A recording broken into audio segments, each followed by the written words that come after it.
Let's see this problem. Select the incorrect statement. तो इनमें से हमें इनकरेक्ट स्टेटमेंट को सिलेक्ट करने हैं। In a diamagnetic substance net magnetic moment of each atom molecules is zero. तो स्टूडेंट्स ऐसा है कि अगर किसी एक डायमैग्नेटिक सब्सटेंस को हम देखें तो उसमें कोई अनपेयर्ड इलेक्ट्रॉन्स नहीं होते हैं, यानी कि किसी एक्सटर्नल मैग्नेटिक फील्ड के एब्सेंस में एक जो एटम है, डायमैग्नेटिक सब्सटेंस का कोई एक एटम है, उसके पास कोई मैग्नेटिक मोमेंट नहीं होता, क्योंकि उसके पास कोई अनपेयर्ड इलेक्ट्रॉन नहीं होता। तो हम कह सकते हैं कि ये जो ऑप्शन है वो अपना करेक्ट है, क्योंकि ईच एटम और मॉलिक्यूल के पास जो होता है वो अपना कोई मैग्नेटिक मोमेंट नहीं होता, यानी उसका मैग्नेटिक मोमेंट क्या होता है, जीरो होता है। तो हम कह सकते हैं ये वाला स्टेटमेंट जो है वो करेक्ट स्टेटमेंट है ना। चलिए ऑप्शन बी पे चलते हैं। In a paramagnetic substance net magnetic moment of each atom molecule is non zero.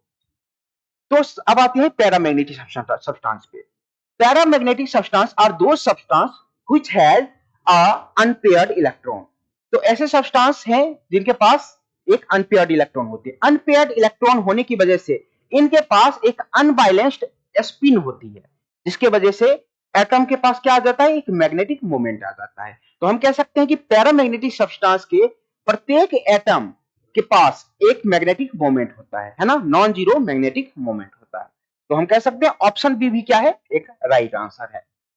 ठीक है, चलिए। In a ferromagnetic material net magnetic moment of each domain is zero.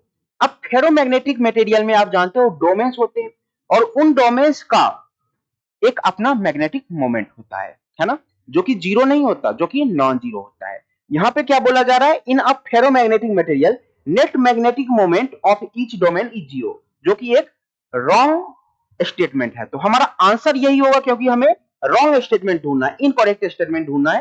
तो इनकरेक्ट स्टेटमेंट कौन सा है, ऑप्शन सी इज इनकरेक्ट, है ना। तो ये हमारा आंसर होगा।